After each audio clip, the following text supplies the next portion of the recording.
यह कहानी शुरू होती है आर्यन ड्राविन से, जो अचानक खुद को एक नई दुनिया में पाता है।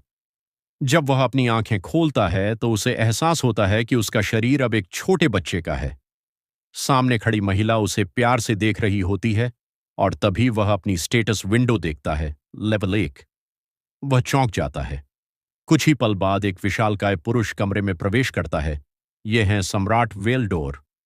उनकी बातों से साफ हो जाता है कि आर्यन अब इस दुनिया में उनका बेटा है।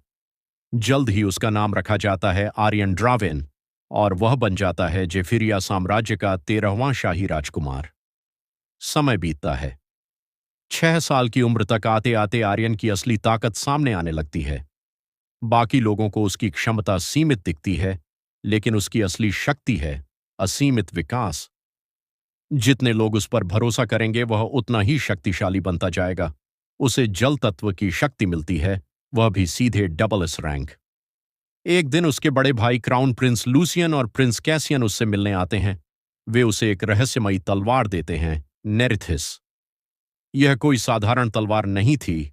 यह तलवार खुद अपना मालिक चुनती है और जो इसके योग्य न हो उसकी मौत तय है। जैसे ही आर्यन उसे पकड़ता है तलवार चमक उठती है। वह चुना जा चुका था। रात में उसकी सेविका लिया उसे बताती है कि उसके गांव एयरडेन में बाढ़ आ गई है। उसकी मां बीमार है और उसे मजबूरी में गलत काम करने भेजा जा रहा है। यह सुनकर आर्यन फैसला करता है। वह उसकी मां को अपने महल में लाएगा, गांव के लोगों की मदद करेगा। वह अपने बटलर सेबास्टियन को आदेश देता है कि गांव की जमीन खरीदकर लोगों को बचाया जाए, इवन अगर उसे अपनी जमीन बेचनी पड़े।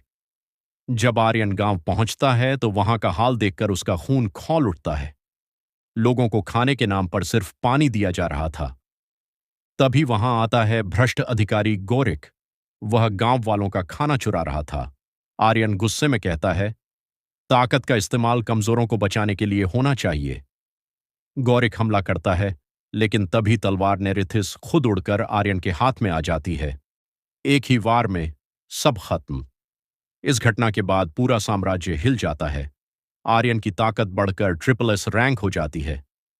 कुछ समय बाद राजधानी ऑरवॉल सिटी में वह एक लड़की सेरेना से मिलता है, एक गरीब गायिका जो अपने परिवार का कर्ज उतारने के लिए गा रही है।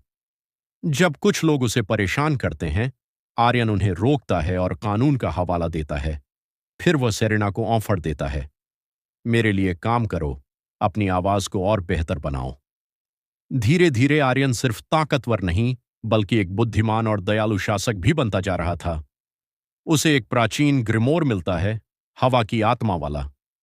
फिर एक रहस्यमयी अंगूठी जो खुद को आर्मर में बदल लेती है।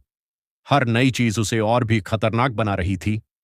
अब लोग उसे सिर्फ एक बच्चा नहीं बल्कि भविष्य का सबसे शक्तिशाली सम्राट मानने लगे हैं। और आर्यन के मन में एक ही लक्ष्य है,